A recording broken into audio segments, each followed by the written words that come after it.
Hello friends, आप सभी का स्वागत है आपकी अपने YouTube channel quality learn point पे। इस चैनल के माध्यम से हिमाचल प्रदेश अध्यापक पात्रता परीक्षा से संबंधित आपको समय समय पर अपडेट आपके दिए जाते हैं। इसी कड़ी में आज की वीडियो आपके लिए बहुत ज़्यादा इन्फॉर्मेशन आपको देने वाली है, क्योंकि आपके पास एचपीटेट जो भी एग्ज़ाम आपके देते हैं सभी को एक आपके पास संदेह रहता है, क्या एचपीटेट फर्स्ट सेमेस्टर में आपके वैलिड है या फिर आपके पास फाइनल ईयर में वैलिड है, कब आपका ये वैलिड माना जाएगा। हालांकि पहले मैंने आपके पास वीडियोस के माध्यम से कई बार आपको पहले भी मैंने आगाह किया है और नोटिफिकेशन एनसीटी की आपके पास उसके अकॉर्डिंग मैंने बताया है कि आपका जो है फर्स्ट सेम में भी वैलिड आपके माना जाएगा।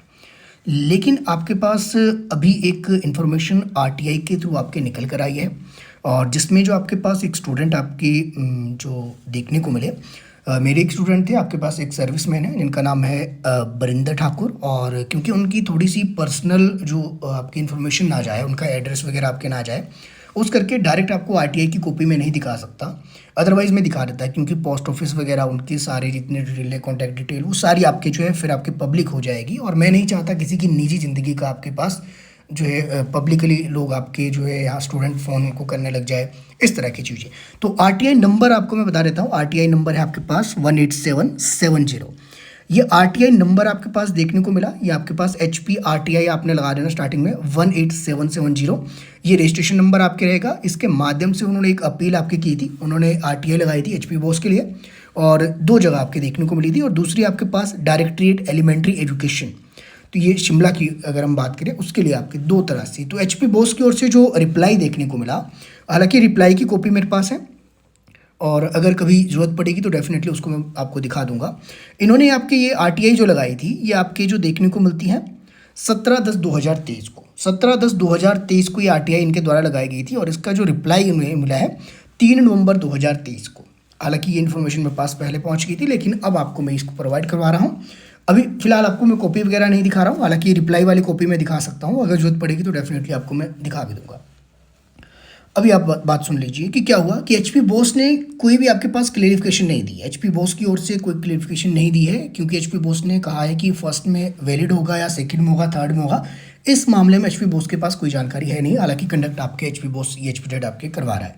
दूसरी अगर हम बात करें तो एक रिप्लाई आपके जो देखने को मिला directory of the elementary education की ओर से, जो इसमें रिप्लाई आपके दिया गया, उसमें ये माना गया है कि अगर आप इनरोल हो जाते हो अकॉर्डिंग टू एनसीटी गाइडलाइंस, जो कि स्पष्ट तौर पर जो रिप्लाई है उसमें आपके लिखा है कि एज पर एनसीटी गाइडलाइंस के अकॉर्डिंग जो आपके पास नोटिफिकेशन नंबर है एनसीटी का, अगर आपने इसको चेक करना होगा, नोटिफिकेशन नंबर आप एनसीटी का जो नोटिफिकेशन नंबर है 76, आपने हाइपन लगा देना 4/2010 एनसीटी, ये नोटिफिकेशन नंबर है एनसीटी का। इसके अकॉर्डिंग आपके पास जो क्राइटेरिया है, जिसमें कि आपकी ये बात की गई है कि अगर आप इनरोल हो जाते हो, जैसे कि आपने अभी मान लीजिए डीएलएड आपके पास है या जेबीटी है, किसी भी जो है टीचिंग एग्जाम के कोर्स में आपने इनरोल किया है और उसके बाद नोटिफिकेशन आती है, उसके बाद आप फॉर्म फिल करते हो और आपका जो है मान लीजिए फर्स्ट सेमेस्टर में ही हो गया या फर्स्ट स्टार्टिंग के 2-3 मंथ के अंदर आपके पास ये एग्ज़ाम आपका कंडक्ट किया गया और उसमें आपको क्वालिफाई आप कर लेते हो, तो डेफिनेटली वो आपका वैलिड माना जाएगा।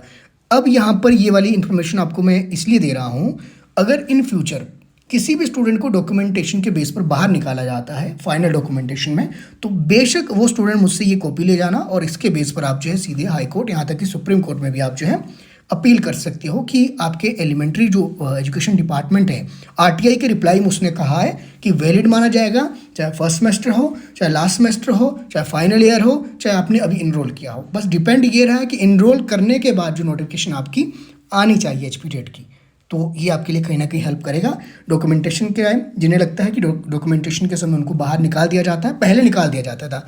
हालांकि जो एलिमेंट्री एजुकेशन है, उन्होंने इस बार ये स्पष्ट किया है कि सरकार से जो उन्होंने बातचीत की है इस मामले में, और अब ये निकल कर आ गया है, अब ये स्पष्टीकरण इस पर आ गया है कि अगर आप फर्स्ट सेमेस्टर में भी देते हो तभी तो अपेयरिंग का ऑप्शन आपको मिलता है फॉर्म फिल करने के लिए, तो वो आपके वैलिड माना जाएगा। तो कोई भी स्टूडेंट इन फ्यूचर कभी भी कमीशन के समय डॉक्यूमेंटेशन में अगर उनको बाहर किया जाता है इस बेस पर कि यहाँ पर आपने फर्स्ट सेमेस्टर में दिया था तो वैलिड नहीं है, तो आप मुझे कॉन्टैक्ट कर सकते हैं 9817783916, ये व्हाट्सअप नंबर रहेगा। सिर्फ व्हाट्सअप मुझे आप मैसेज कर सकते हैं। अगर आपको लगेगा कि आपको उस समय बाहर निकाला गया है तो ये कॉपी आपकी मैं आपको सबमिट मैं आपको सेंड कर दूंगा। कहीं ना कहीं आपको ये आपकी जॉब के लिए हेल्प करेगा और आपको जो है जॉब दिलाने में हेल्प करेगा। इवन इसके अकॉर्डिंग आप जो है रिट भी आप जारी करवा सकते हैं, क्योंकि आरटीआई का रिप्लाई है तो डेफिनेटली कहीं ना कहीं आपके इफेक्ट हुए देखने को मिलेगा। उम्मीद है कहीं ना कहीं आपके लिए आज की जानकारी संतोषजनक रही होगी और कहीं ना कहीं आपको एक पॉजिटिव मोटिवेशन भी आपको मिला होगा कि एटलीस्ट चलो फाइनल आपके किया, आरटीआई के रिप्लाई में ही फाइनल हुआ। लेकिन ये चीज़ आपके स्पष्ट है और वैसे भी आपके एनसीटी तो आपके कहता ही है कि अगर आप फर्स्ट सेमेस्टर में भी हो, अगर इनरोल आपने कर दिया है उसके बाद आप देते हो तो आपकी वैलिड ये माना जाएगा। लेकिन अभी आपके पास क्योंकि आरटीआई का रिप्लाई है और सीधे आपके पास डायरेक्टर ऑफ एजुकेशन डिपार्टमेंट की ओर से आपके पास रिप्लाई में कहा गया है कि बिल्कुल आपके वैलिड माना जाएगा। और इस वीडियो के माध्यम से जो हमारे आपके पास बलवीर सर है, जिन्होंने बरिंदर जो ठाकुर सर है, एक्स आर्मी आपके पास रहेंगे, इनकी ओर से ये आरटीआई लगाई गई थी और ये आरटीआई लगाने के बाद इन्होंने कांटेक्ट किया और उसके बाद इन्होंने जो है बताया कि इस तरह की एक सूचना है, अगर आप चाहे तो बता सकते हैं। तो डेफिनेटली आपका भी बहुत बहुत धन्यवाद। कहीं ना कहीं बाकी स्टूडेंट को भी आपसे इस तरह की सीख मिलनी चाहिए कि ताकि सभी तक जो है इन्फॉर्मेशन आपकी पहुंचाई जा सके। बाकी आप चाहे तो एचपीटेट प्रिपरेशन और साथ में टीचिंग एग्जाम प्रिपरेशन के लिए मेरे साथ बने रह सकते हैं। मेरे साथ बने रहने के लिए आप सभी का तहे दिल से बहुत बहुत धन्यवाद।